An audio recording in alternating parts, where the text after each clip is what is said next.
बेंगलुरु के पदरायणपुरा क्षेत्र में स्वास्थ्य कर्मियों पर हमला करने के आरोप में पिछले सप्ताह गिरफ्तार किए गए लोगों में से 5 लोग कोरोना वायरस से संक्रमित पाए गए हैं, जिसके बाद उन्हें जेल से अस्पताल भेज दिया गया।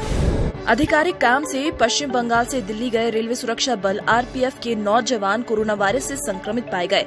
दक्षिण पूर्व रेलवे एसईआर के एक अधिकारी ने शुक्रवार को यह जानकारी दी।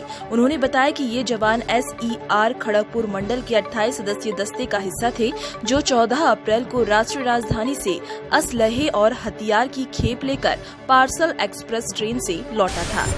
वैश्विक महामारी कोविड-19 से दुनिया भर में जान गंवाने वाले लोगों की संख्या शुक्रवार को 1,90,000 के पार हो गई।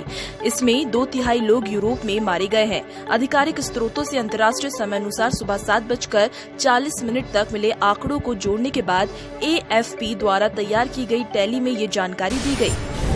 दिल्ली के मुख्यमंत्री अरविंद केजरीवाल ने शुक्रवार को कहा कि कोविड-19 के 4 मरीजों पर किए गए प्लाज्मा थेरेपी परीक्षण के प्रारंभिक नतीजे उत्साहजनक हैं। इससे लोगों को खतरनाक बीमारी से बचाने की उम्मीद बढ़ी है।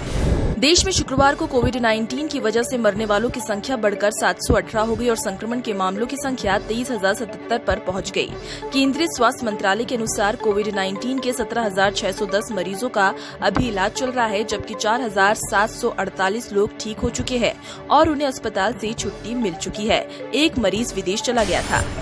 गुजरात के वडोदरा में सैन्य स्टेशन में 3 प्रशिक्षु सैनिक कोरोना वायरस से संक्रमित पाए गए हैं। राज्य में ये पहला मामला है जहां सशस्त्र बलों के सदस्य कोरोना वायरस से संक्रमित पाए गए हैं। इस संक्रामक रोग से राज्य में 100 से अधिक लोग जान गंवा चुके हैं। लॉकडाउन की तमाम कोशिशों और मेडिकल स्टाफ की दिन रात की मेहनत के बाद भी गुरुवार की रात शहर के लिए एक बुरी खबर लेकर आई। शहर में 84 नए कोरोना पॉजिटिव मरीज सामने आए, जिसके बाद कोरोना संक्रमित मरीजों की कुल संख्या 1029 पर पहुंच गई है।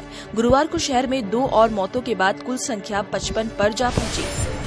कोरोना वायरस महामारी को काबू करने के प्रयास कर रही अमेरिका की एक सरकारी एजेंसी के प्रमुख के तौर पर सेवाएं दे चुके एक विशेषज्ञ को महंगा पड़ा हाइड्रोक्सीक्लोरोक्वीन का विरोध, पद से हटाया। विशेषज्ञ का दावा, राष्ट्रपति ट्रंप किसी सबूत के बिना कोविड-19 के उपचार के रूप में इस दवा का प्रचार कर रहे हैं।